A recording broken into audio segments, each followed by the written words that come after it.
Welcome to Lunch with Legacy Leaders, a weekly talk show with local and national thought leaders on issues impacting the Black community. Now introducing our host, Miss Anne Marie Sorrell. Good afternoon and welcome to Lunch with Legacy Leaders. I am your host, Anne Marie Sorrell, President and CEO of the Mosaic Group. Thank you so much for taking time out of your busy schedules to join us this afternoon and every Thursday afternoon for those of you who tune in with us each week. We certainly appreciate you. Before we get started, I'd like to thank our sponsors, Broward Health and the Florida Lottery, for making this broadcast possible. Today, I have a very special guest. I know I say this every week, but he is a very special guest. And I've known him for quite some time. Anyone who's in the world of journalism, in public relations, should definitely know our guest, Rick Christie. Welcome, Rick. Thank you. Thank you. And Rick Christie is the executive editor of the Palm Beach Post. So thank you for joining us on Lunch with Legacy Leaders today. Oh, I'm glad I could be here. Well, before we get started into our conversation, I want to formally introduce you to our audience who may not be familiar with you, although they should be. And I'm going to just briefly read through some of your bio. I won't read all of it because I really want you to be able to share some of your story instead of me just reading your bio.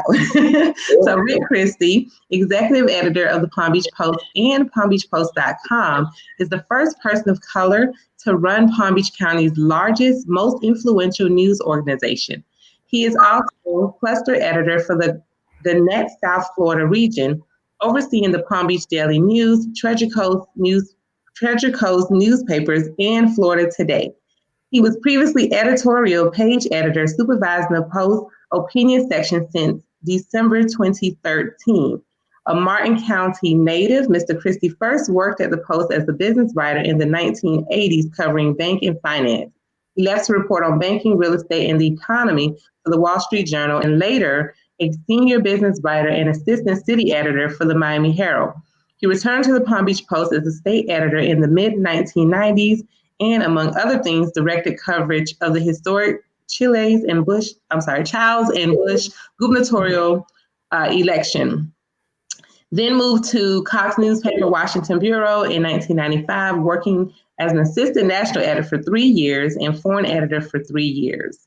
Since returning, he has directed everything from coverage of the Haiti earthquake to an investigation of felons operating kids' summer camps to Florida's real estate boom and bust to the election and inauguration of President Barack Obama. He has won various state, national, and international awards, both as a reporter and an editor. A graduate of Stuart Martin County High School and the University of Florida, Mr. Christie and his wife live in Royal Palm Beach. So welcome again, Rick.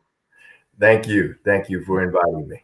Oh, you're welcome. And I know there's so much more that you have to share with us. So we're going to just dive right in. I've shared your bio, but tell us about this journey that you've had to becoming Palm Beach Post's first Black or person of color to be the executive editor. Well, I'm not sure my journey is a whole lot different from a lot of folks. But as you said, I grew up in Stuart Martin County, born and raised. But I think that what I would share most about my journey is that I had an early love of reading, thanks to my mom. My mom basically just shoved books at us, and I think in our public housing project, we may have been the only house that had 2 sets of encyclopedias, and she really pushed that at us, and that's really where it started for me. But I will share something though, that I'm in. What really got me into reading early was I became an avid comic book collector. And like a lot of people my age, who read comic books when they were kids. But me, I really just kind of stuck with it. It really made me read more and made reading a little less boring for me. And from there, I think I ended up with a good deal more appreciation for language and the power of words and everything. And so I fell in love with writing. And I had, just like a lot of folks, I think I had a teacher who made a great deal of difference in my life. And mine was a 10th grade expository writing teacher, who actually told me that my writing was good and encouraged me to do it more. And then things just kind of took off from there for me. And I wanted to be a journalist after that. I ended up at the University of Florida and graduating from there, J School. Go Gators, by the way. And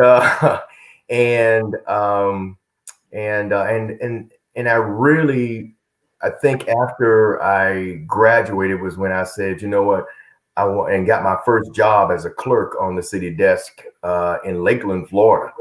And actually, it was the only job offer that I got out of college. I graduated in '82 in the middle of two back-to-back recessions, for people my age who can actually remember back then. And I sent out like 75 resumes, and ended up with one job offer. Wow.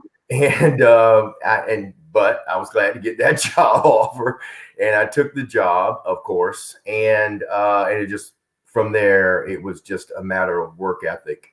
I think for anybody in terms of success, what I would attribute mine to is like one part work ethic, one part determination, and a couple of parts luck or blessing, and that's kind of what has really, I believe, helped me throughout my career. I work hard.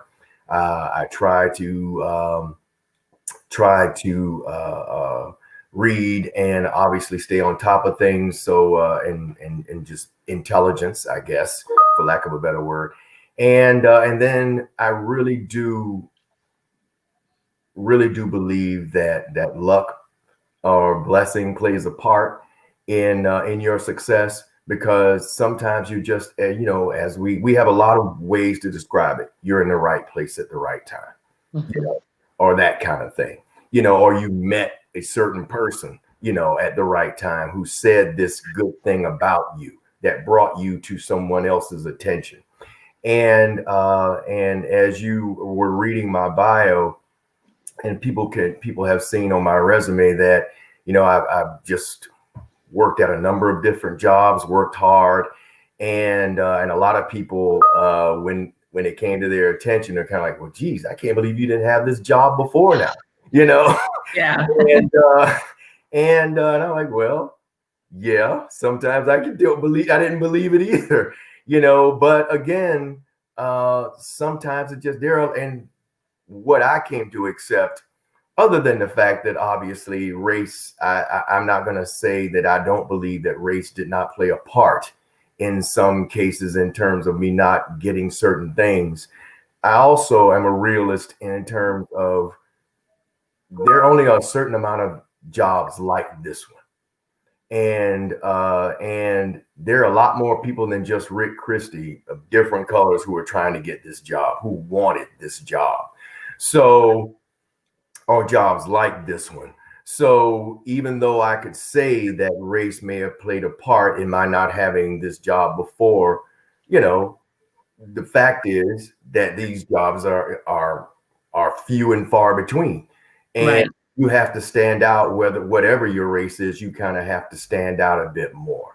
So while I'm, I'll acknowledge that it took a while to get here and everything, I am, and I am here. And I think that is a good thing, not just for Gannett, which made this decision to ask me to take this job, but for journalism overall in this country, and more locally, or more to the point, for our community here, that this is an important thing that happened now. Yeah. No, that's good. A couple of things that stood out to me was You talked about your love for comic books, which really persuaded you to read as a child. And I'm just wondering, what are the motivating factors right now for children to, pursue reading? Because I don't know if I may be wrong, but I don't know if comic books are still as popular as they once were. So what is it that you think may be driving, or what can we provide to drive youth to become more involved in literacy and read more and even write more, so that way one day they could pursue careers in journalism like yourself? Sure.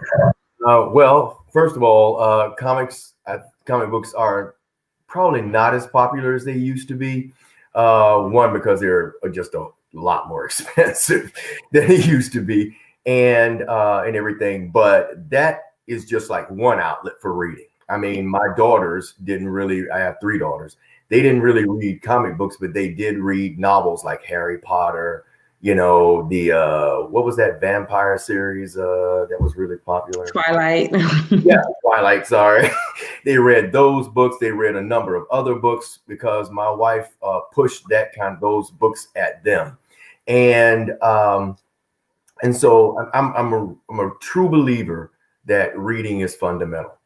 And again, I picked that up from my mom and honestly my stepmom as well, who was a reading teacher for like 30 years. That reading is fundamental. Reading opens your mind, or opens the child's mind to the world, and makes it less intimidating when someone can read. I do believe that a lot of times that a number of our kids, who get into trouble, one of the reasons they get into trouble is because they don't read well, and so they get pissed off, and take it out and use that anger in the wrong way. And I mean, there are other factors too, but I believe that is a contributing factor. And so in terms of getting our kids to read more, and I'm talking about Black kids to read more, one of the things that I believe that school districts should continue to do, and even do more, is to emphasize reading at early ages. I mean, starting it with VPK wouldn't be too much for me in terms of getting books in front of kids. The earlier we can get them trying to read or reading, the better off we will all be, and the better off they will be. Because I'm sure you've heard these studies too, because they're all over the place now, that if you don't get a child reading by 3rd grade, you're going to probably end up losing that child. Right. And so I'm a huge proponent of that. And whatever, in my mom's case, even though she was shoving these other books at me, she just said, look, as long as you're reading, I don't care if it's comic books, as long as you're reading, and that helped me, and I think with our kids, and since I've emphasized that a couple of times, let me say that nothing will help more than a parent getting their child to read. Schools only do so much. They can put books in front of your child. They can keep your child after school to read for like an hour and help them with it. But when they go home, if there's no reading material for them at home, then they're going to lose that momentum that you're trying to give, So nothing can, no matter what the school district does, in my opinion, they can't replace a parent, trying to, or guardian or whoever it may be, putting those books, keeping a child reading when they're at home. Yeah. No, I love that. So I just want to get your insight on that, because I know that, as we do these shows, there are parents that are watching, and someone may just be inspired of what you said here today in order to get their child to read more. So I wanted to just have you elaborate on that a little bit more. Well, I'm obviously very passionate about it. And there are two types of literacy that I'm actually passionate about. One is, reading literacy. The other is financial literacy. I really, that is another passion of mine that, and as a parent, like I said, with 3 daughters who went through college, I got invested in that, because well, they can tend to spend money and everything. But I think that our school district all over Florida, I believe, should make a financial literacy course, passing a financial literacy course, a requirement for your degree. Because too many kids graduate not knowing how to balance a checkbook. Checkbook. Wait, they're like, what is a check? What is a checkbook? I'm sorry, I'm dating myself here. Not even knowing how to read a bank statement, or the importance of reading a bank statement that's online in most cases, or not knowing enough about credit, and the dangers of credit, and not understanding these things, and or the fact that you got to keep a certain amount of money in your account so that when you go get that next cup of coffee at Starbucks, instead of paying $3, you're paying $35 for an overdraft, because you didn't pay attention to what was in your account.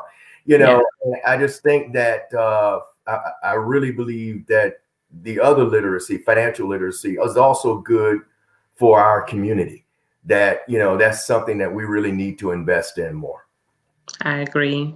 So let's go back to your role as executive editor. Now, for those who, we know that they're a newspaper, but a lot of people don't really know how that actually works. Editor, reporter, publisher, these different titles and roles. So tell us more about your role and what does it entail?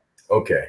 I think most newspapers or news organizations like Gannett have done away with the publisher role, really. And some of it is, a good amount of it is cost, and everything, because publishers are expensive, they get paid a pretty good amount of money.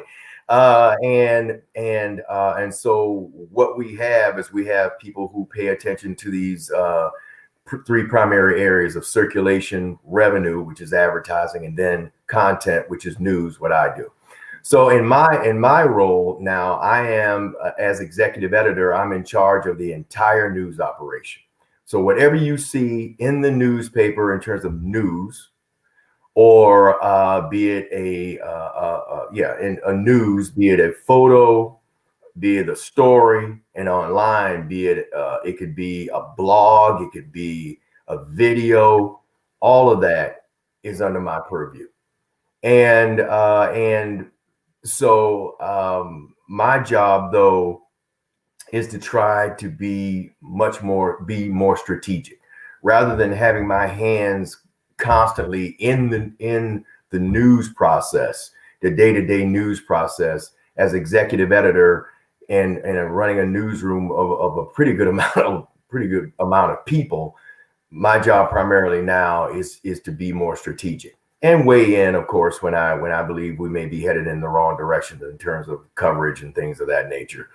And then I have editors below me. I have a senior editor / managing editor who handles more of the day-to-day stuff. And right below them are our individual content editors who handle different aspects of the newspaper in terms of news.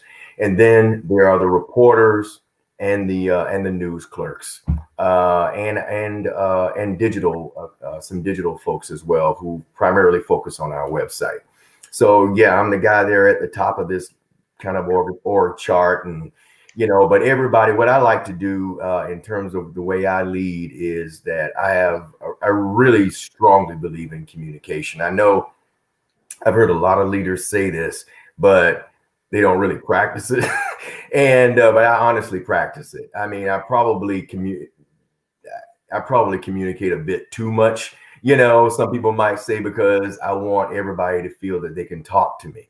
And so I'm kind of getting used to that and feeling that out and realizing that I don't have to have every conversation that's requested of me, but still, I do want everyone on our staff to know that, my not just that my door is open, but they can call me if there's a concern or if they have a question about something.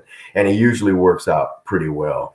I think for me, what I need to do is I need to start keeping the conversation shorter. And manage so that I can manage my time a little bit better.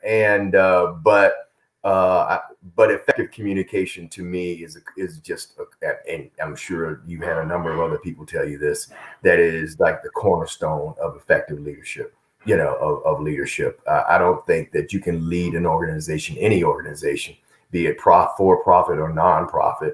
You can lead it effectively, truly effectively, unless you communicate very, very well, and I've seen that with companies as a Wall Street Journal reporter, as a financial journalist for, I think, close to 20 years. You could see that even those organizations or companies that were profitable, you could see how much better they could be if their leaders were better at communication, and that sometimes they were profitable despite this.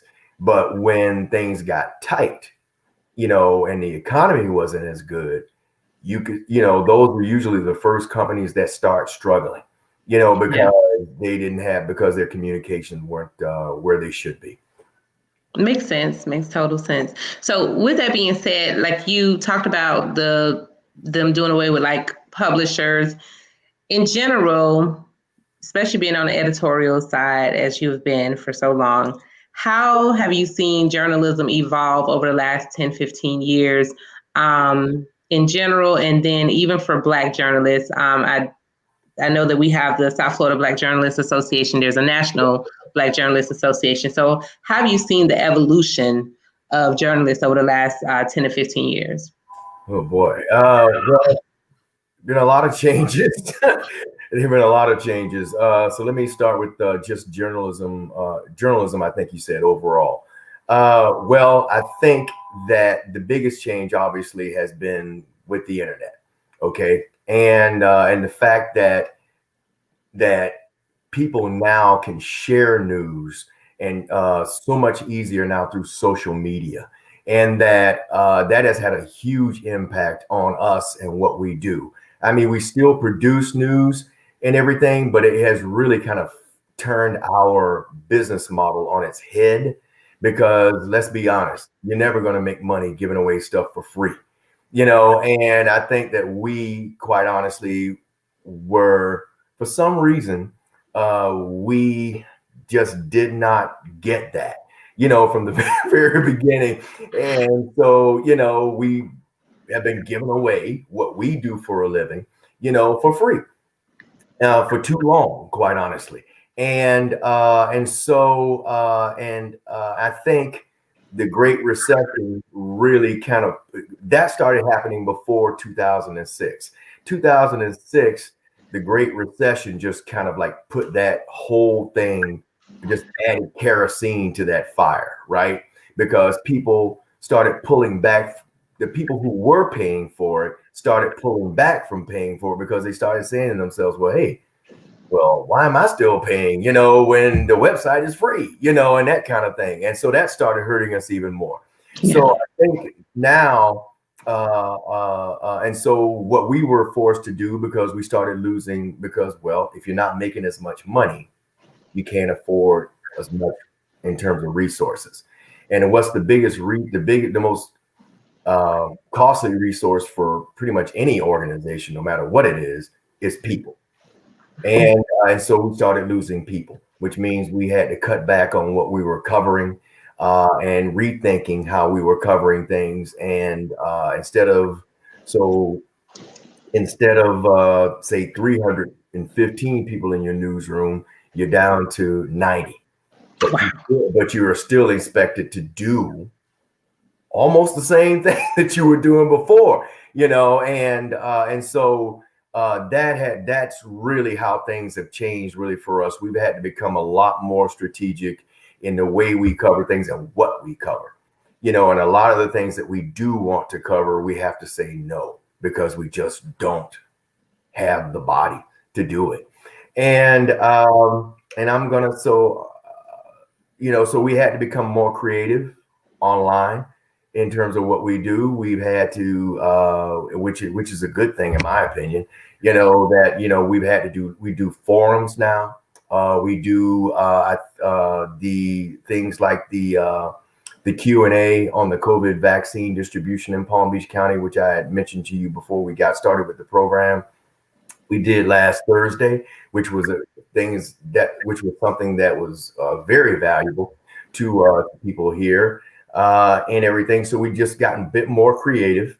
And now for Black journalists, I'm going to say that I think, and the way I looked at things in terms of the last 15 years, has been more of an opportunity for Black journalists, to step forward and fill some of these holes in our newsroom in terms of people, and to not only do that, but to say, hey, that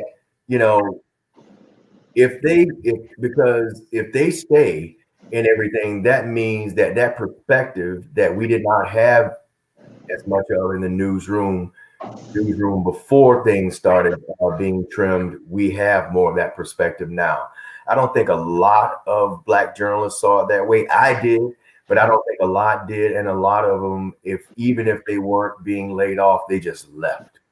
And which I think hurt our overall coverage of communities of color. Yeah. That we weren't in the room making those arguments to go cover events, positive events in those communities, or covering issues in those communities that should be paid attention to, that were not being addressed, by our local leaders, state leaders, or even national leaders. And so what ends up happening is that you do have a continuation of Black people being shot and killed by police officers, in situations when they shouldn't be.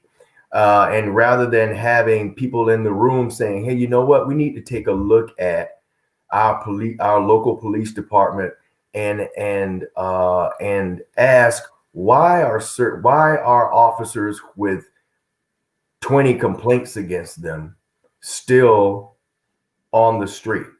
Right. Or let me ask you another, why are they still in the department? And if we aren't in the room asking those questions because we have that unique perspective, or we have that perspective, then you can't jump on a newspaper that has 6 white editors in a meeting making a decision about how our communities are covered. You can't blame them for not really being sensitive to this. So I think there is still opportunity here for us, as Black journalists, to be in those meetings, be in those rooms, and we start seeing a difference. I think we'll start, and not I think, I know we will start seeing a difference in how our communities are covered. Well, and that was definitely a question that I had for you. Is, we know, just as you alluded to, that the way that the narrative is created, or the lack of coverage at all in our communities, even when it's positive news, businesses opening, or whatever good news, or we very seldom get that coverage in print or broadcast. How do you think things will change, if at all, especially with, in light of last year's protests and George Floyd's murder, and everybody now realizing that systemic racism and racial equity has always been an issue, but now there are those who want to make change. So do you think that this type of change is also happening in the world of journalism and media? And if it isn't, will it?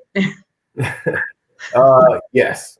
Yeah. And I believe it is already. I think you have seen a number of news organizations, in the wake of George Floyd's murder, there were a number of people of color taking more high profile roles at newspapers, on television, national television, particularly. Now, local television, and maybe a little bit more of a struggle, I guess, because there's only so many Black folks who are in newspapers and on television, and everything. And there are a lot of, remember, even though we've lost a lot of newspapers in this country, we still have a whole lot of them. And a whole lot of them are in small towns where, a lot of people of color, a lot of Black journalists, it's not like, well, this is not a place I really want to be, and everything. So though I think in those places, it's going to be much more difficult, but it can start in markets like ours, Fort Lauderdale, Orlando, Tampa, St. Pete, Pensacola, Jacksonville. It can start in markets like that where we know we need to do better in terms of representation in newsrooms. And I'll admit, even in my newsroom, we need to do much better job. And that's one of the things that I'm focusing on in terms of when I'm bringing people in. I'm searching for journalists of color, and I don't have a problem with telling anybody that, if you want to accuse me of reverse this or reverse that, whatever, and, but because I know that the journalists that I bring in, no matter what color they are, will be up to my standards. Doesn't matter who they are, and because I know those journalists are out there. Some of them just have not been given the opportunity, to do more or to get these jobs. So, but that's going to be a priority of mine because, again, having that voice in the room makes a difference in terms of what that coverage is what we're going to cover and how it is covered, and until we get more of those voices in the room, and it's kind of, let me just start. It's kind of crazy to still be having this conversation. I started in 1982. Okay. And I have been fighting this fight since 1982. And it's crazy that we are still having this discussion now. So we're long past due to do what's right. And like I said, that's a focal point of one of the focal points of what I'm going to be doing as I go forward. Now, let me flip this. Okay, if I may, back on the community itself, because I've been also dealing with this since 1982. And that is, and you can't, or you can't, because you obviously you can. You should not berate Black journalists about not covering your company, your event, when you don't even you don't even buy the newspaper. Okay. I mean, and I'm really serious about that, and I've been, like I said, I've been dealing with both of these things since 1982. But it took me a while to actually get to this point on this particular topic, but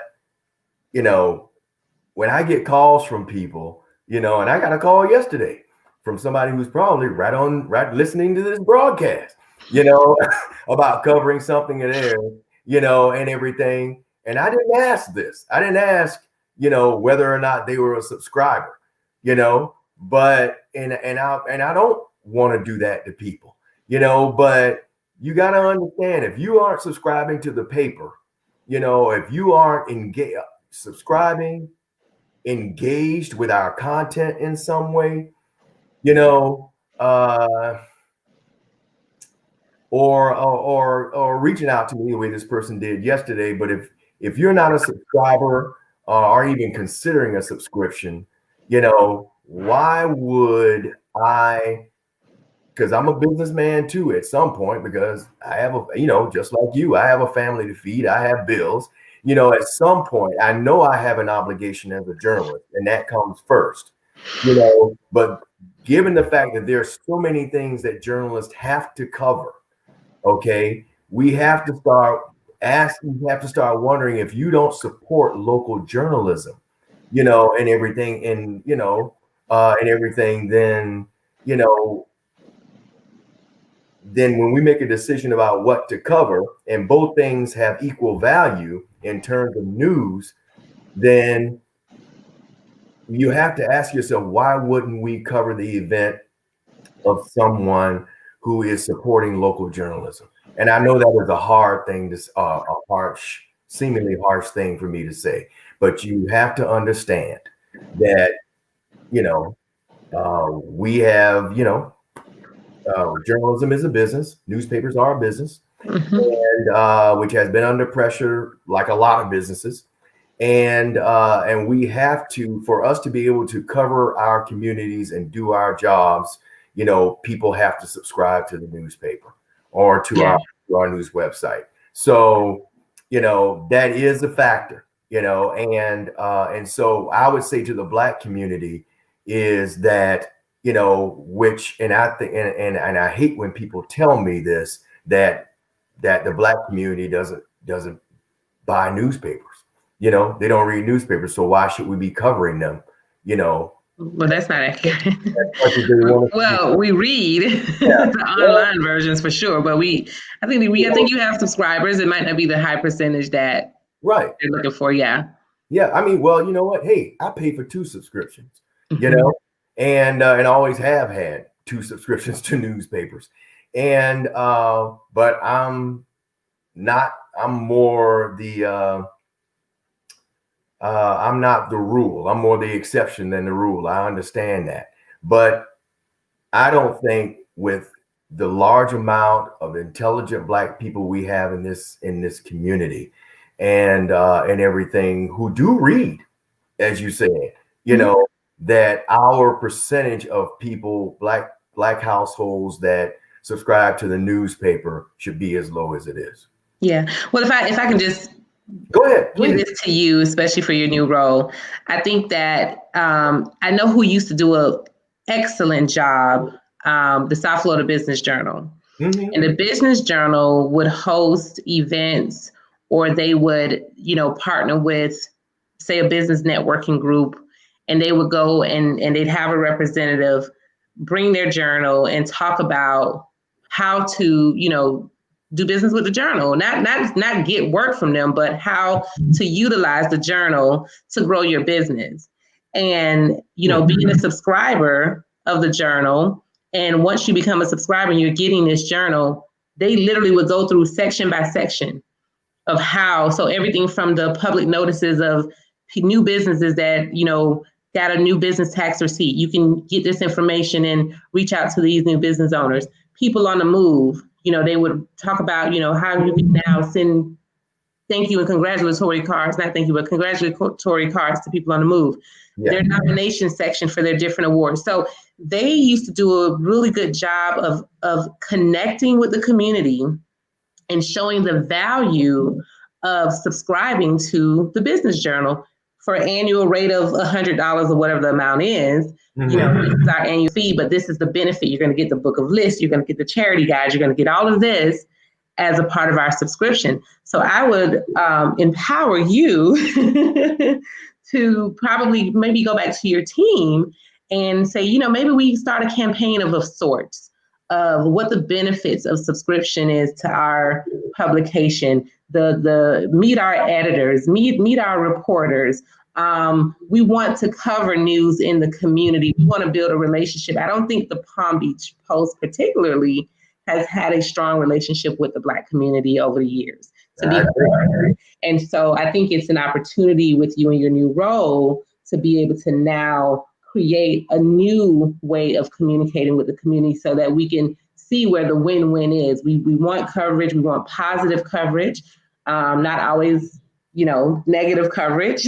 We want good, positive coverage. And then when it is something that happens, we want fair coverage, right? But in addition to that, let's be subscribers. Let's be advertisers as well. So I think there's an opportunity to educate and create some synergy with the community, is what I would share.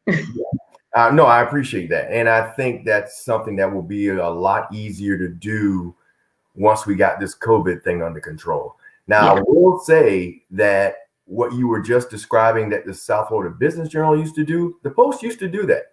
And I was actually a part of that effort when we had the Palm Beach Association of Black Journalists here, of which I was a founding member, by the way.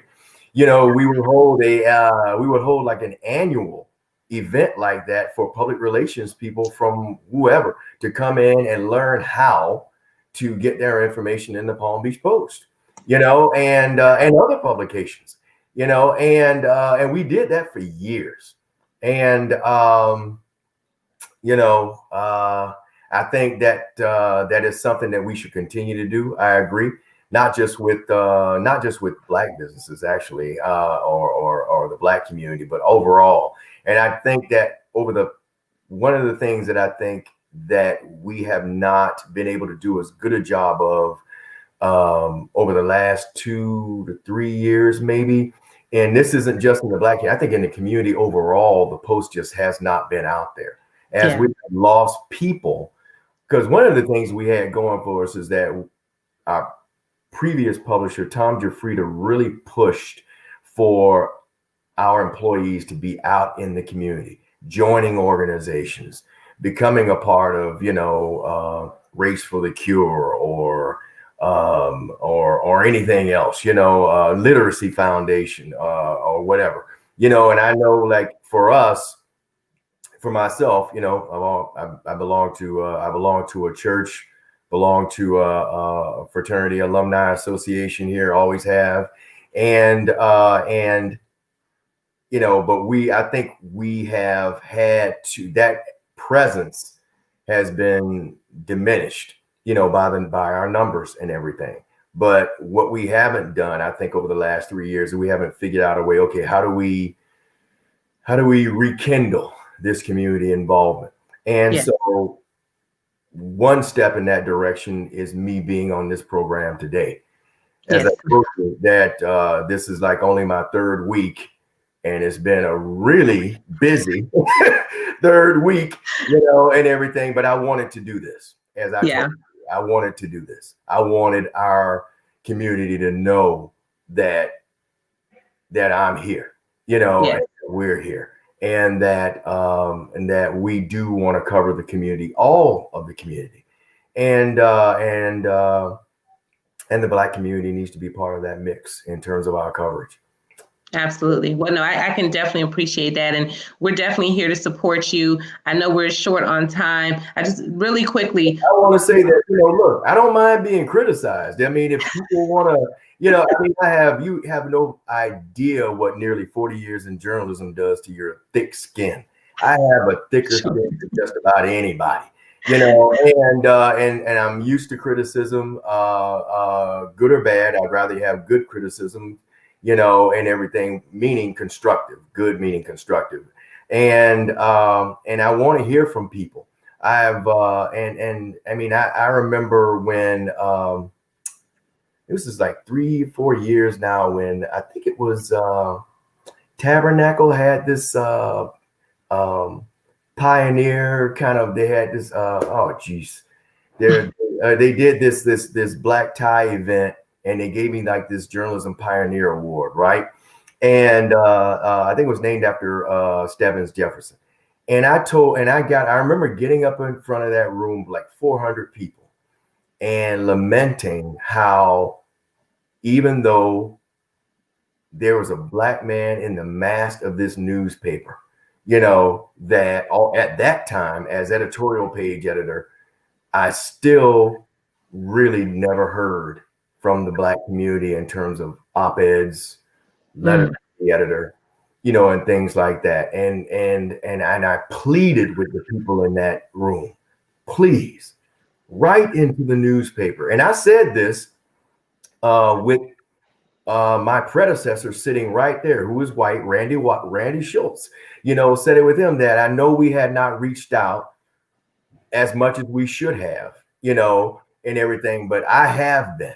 And I want to hear from you, comment on what's going on in the community. Write op-eds about the issues in our community, and I will run them. I was even calling up people and asking them to write stuff, and and like, for example, I should be getting a half a dozen op-eds, around Martin Luther King Jr. Day, just to make a statement about what that day means, and op-ed was never. So let me I ask want you. to hear more. I just want to hear more. I mean, that's reach out. And I think that's a good point, Rick. And I would definitely encourage you and your team.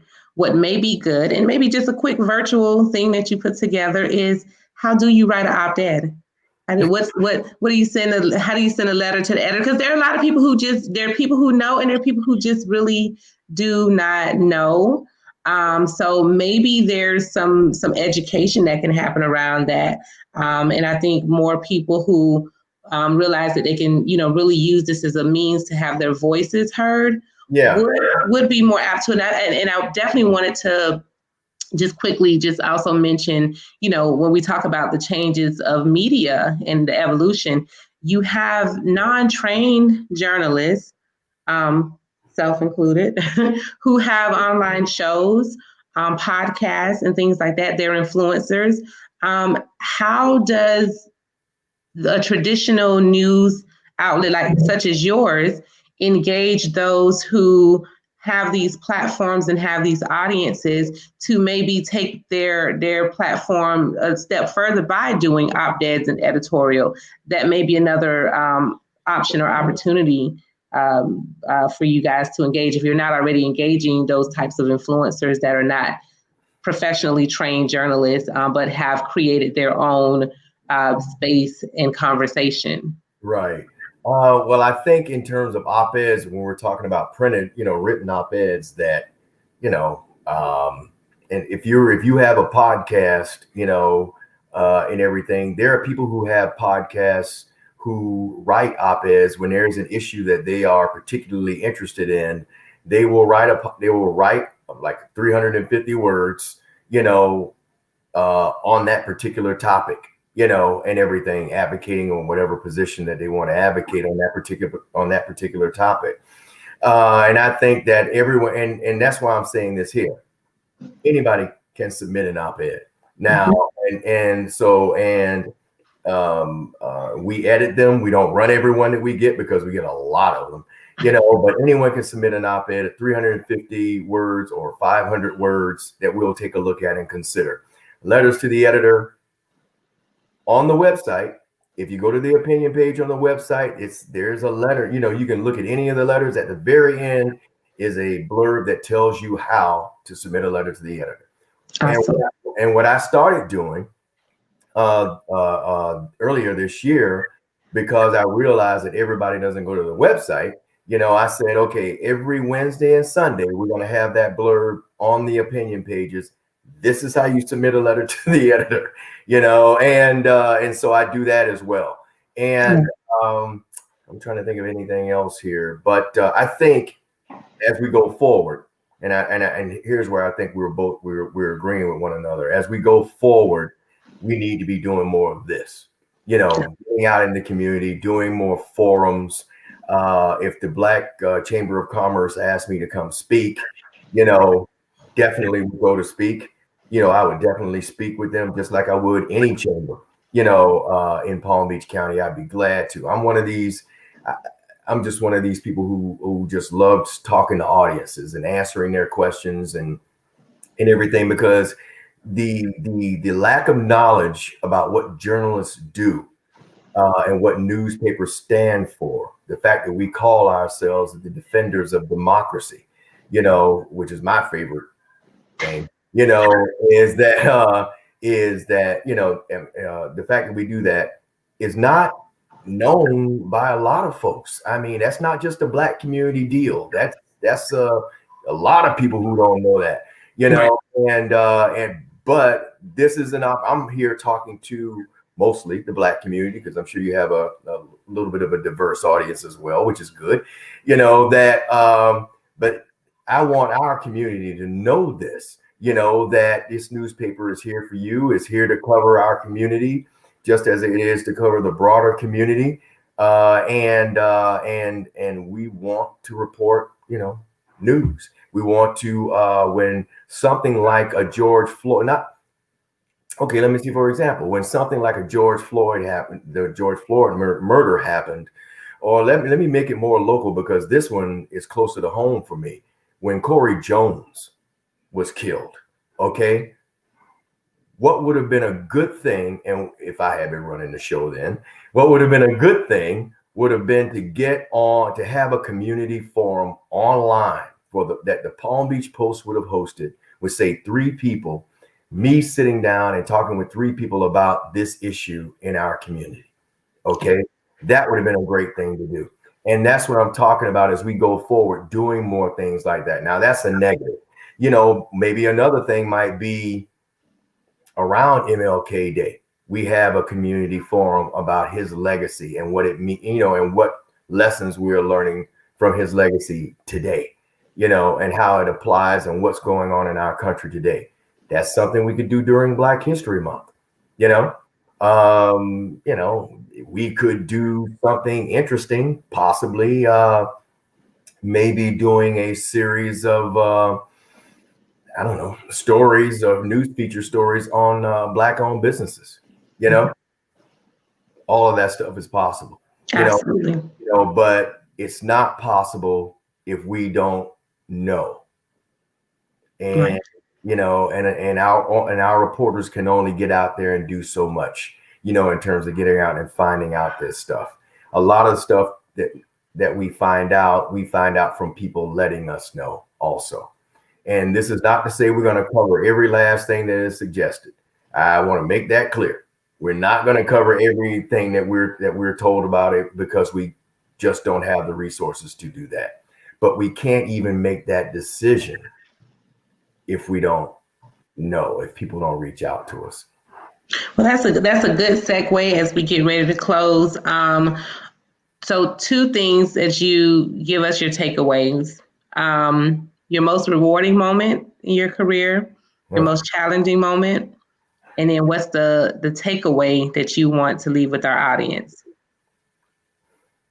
Most rewarding moment. Boy. That's kind of hard. And I never really think about singling out any particular moment. I mean, I've had some really good stories that I've covered and some things that have been really good, but I'm going to say when I first became editorial page editor, that was a rewarding moment for me. And it was this job may end up being it, but becoming editorial page editor, because that was when I realized that the Post, I realized that the voice of the Post, well, I was going to become the voice of the Palm Beach Post, and which was very influential in this community.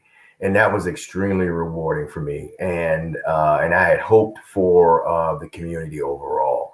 And I got to tell you, that was one that was just, I was on cloud 9 for a while, until I was brought back down to earth. And I was really on cloud 9 when that happened. So that was probably the most rewarding, the most challenging.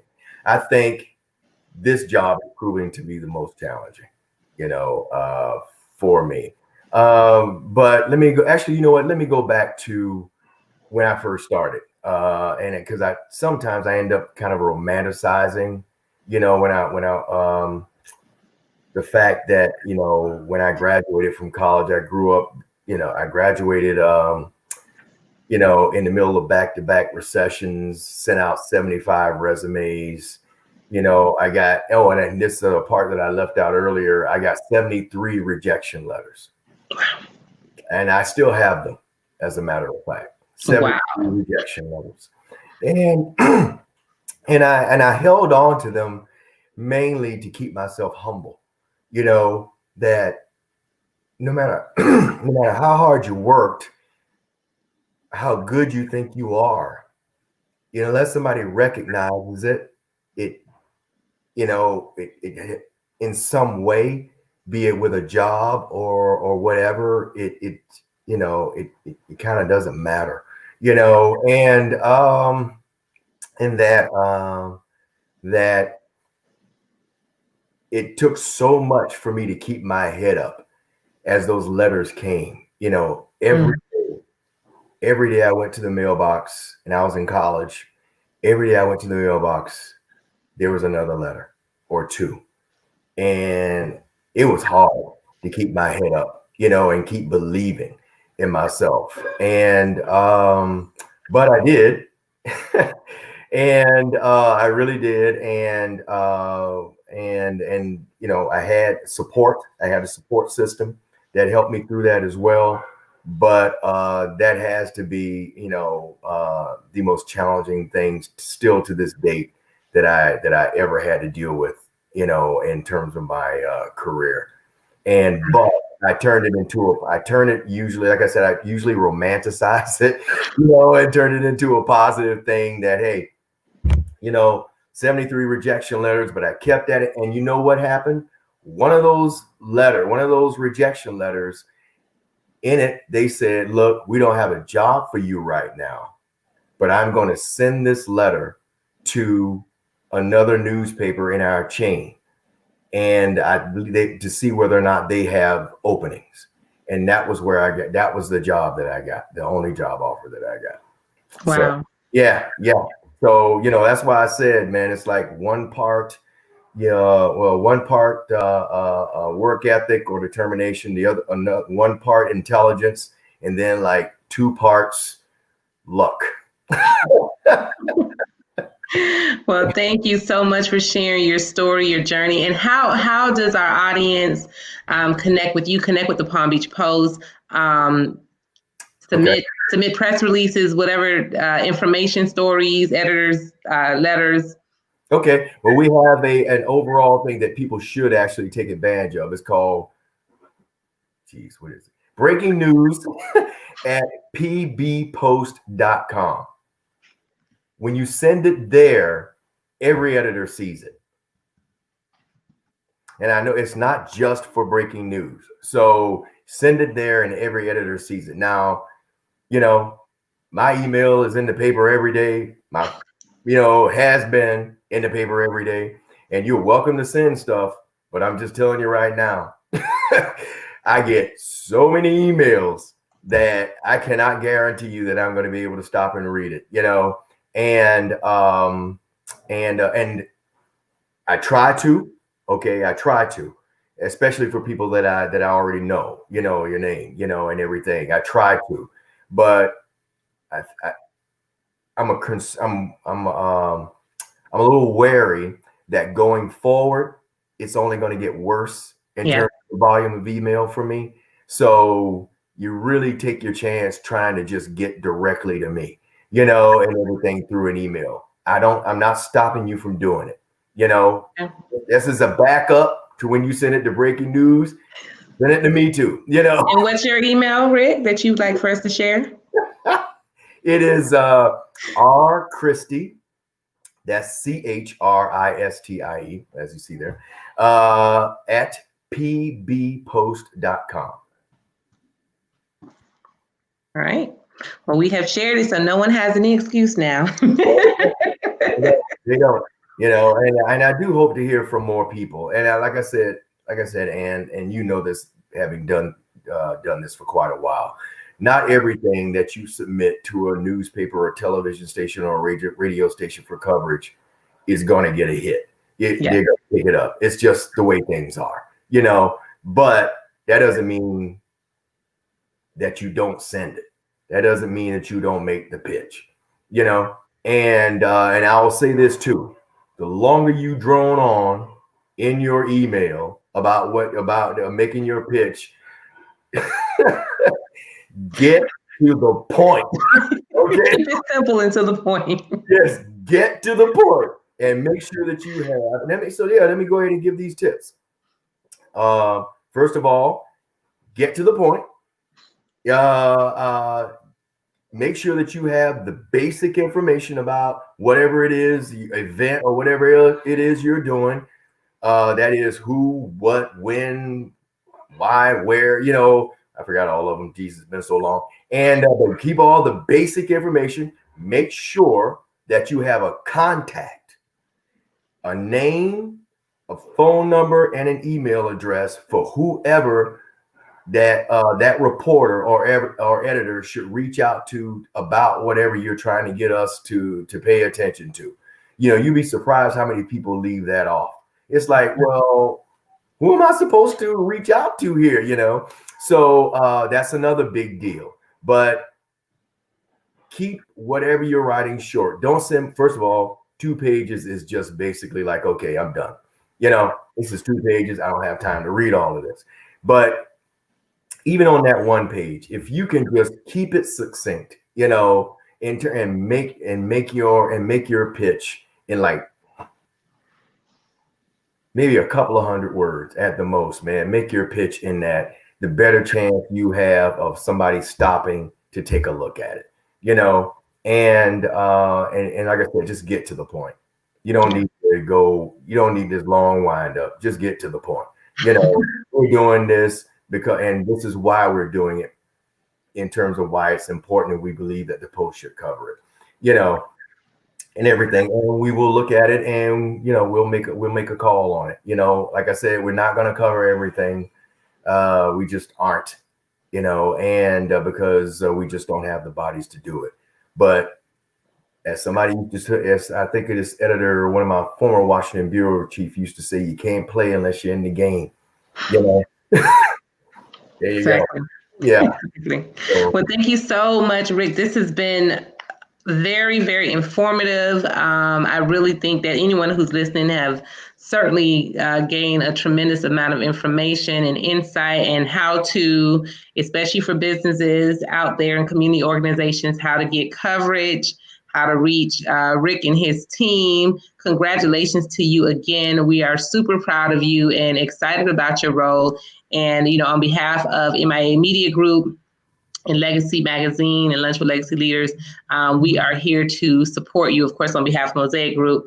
Whatever we can do to support you in this role, whatever we can do to get more people engaged and submitting stories and submitting editorials of what's happening in our community, we will definitely continue to encourage and make that push as well. For anyone who's listening, please share this video far and wide, as there has been a tremendous amount of golden nuggets that was shared here today by our very own Rick Christie. Make sure you continue to tune in. Remember to watch our weekly entertainment show, Soul. The show discusses art, culture, food, fashion, relationships, mental health, and more. Tune in every Wednesday at 7 p.m. with our host, Nikki Jellin. And I want to, again, thank you, Rick, for joining us. We'll be sharing this video with you so you can share it as well. And everyone else, mark your calendar and save the time for 12 o'clock on Thursday. So we'll see you next week at noon.